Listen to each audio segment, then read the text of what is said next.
Apprentice mage Chise Hatori is invited to enroll at college, a prestigious learning institute for sorcerers, to examine and look for a way to remove the curses she bears. Despite her groom, Elias Ainsworth's reluctance, Chise accepts the proposal, and she believes attending the school might help her minimize her self-sacrificing tendencies. From the get-go, Chise grabs the attention of her classmates and professors alike, who have never seen a mage in action before. However, there's a sinister plot brewing behind the college's back, and the young mage will have to determine who is friend or foe in order to put a stop to it. This anime has about 12 episodes between April 6th to June 22nd, 2023. It is due for a second part for the second season. It is based on a manga series. It is drama, fantasy, romance, and mythology. Each episode is 20 minutes. It is rated PG-13. Let's get started into the review. We are back with the Ancient Magnus Bride S2, and we have skipped a couple of years ahead where Chise is now grown taller, hair's a little bit longer, and now she's attending college.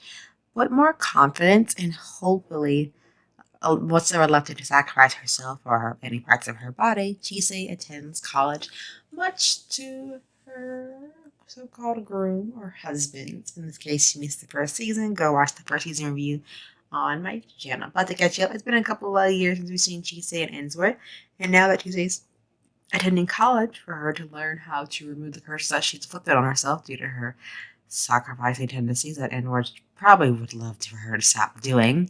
We see her grow more into her being, see her more interact with more people, which she hasn't really done a lot of, especially since she's going to college for sorcerers and mage, and any kind of mage offspring alike are just trying to learn more about their prowess and powers, and so they also doesn't seem right with the college, at least I as well. But since we are seeing Chise in a new environment, we have lots of new classmates who she will interact with. And that will determine who does she view as her friends in this new environment that she's putting herself into, or foe. And as Chise, as I mentioned before in the first season, and now in the second season, we get to realize Chise is not a normal human being with the power ability to have magic. She's a slave belly with extraordinary powers. And if you don't know what that is, I recommend watching the first season. But while I also love the visuals in this anime and story, I feel like we're watching Chise navigate a very magical world and seeing her meet new classmate with unique ability, which is very supportive of, her classmates and her partner, which is Elias. And if you don't know who Elias is, then you're about to. And here is Elias. Elias Ainsworth. He is a mage who has lived a very long life, and together with his partner Chise, he navigates the whole fiber of what's known to be human, how to deal with human emotions, and you see him learning more and more, and see him adapt more, being used to these so-called human emotions that we have. And trust me, when I say Ainsworth is very interesting, he is very interesting. From the first and second season, you see a lot of returning faces and some new ones, which is really intriguing. And having Ainsworth truly agreed not to let Chise out of sight completely, but just let her step more into her own.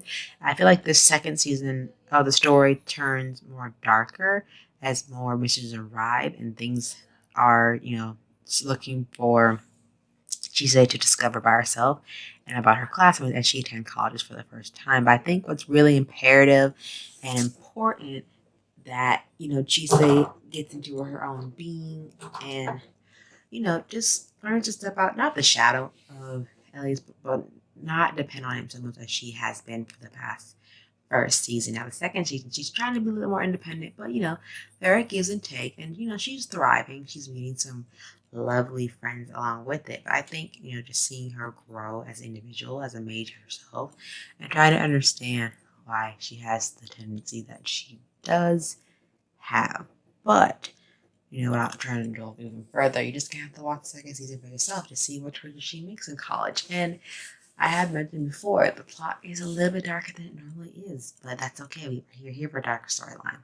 But, the Ancient Magnus Bride never ceases to amaze me with its stunning visuals, and I think it deserves the crown of the most lovely, visual, appealing animes ever that I just always love to see, and I can't wait to see what part 2 brings of the second season, because the first season of season 2, the first part of season 2, I should say, does leave you on a bit of a cliffhanger, so I can't wait to see when part 2 of season 2 is announced. I can't wait to see what journey they have us on next, but until then, see you next time.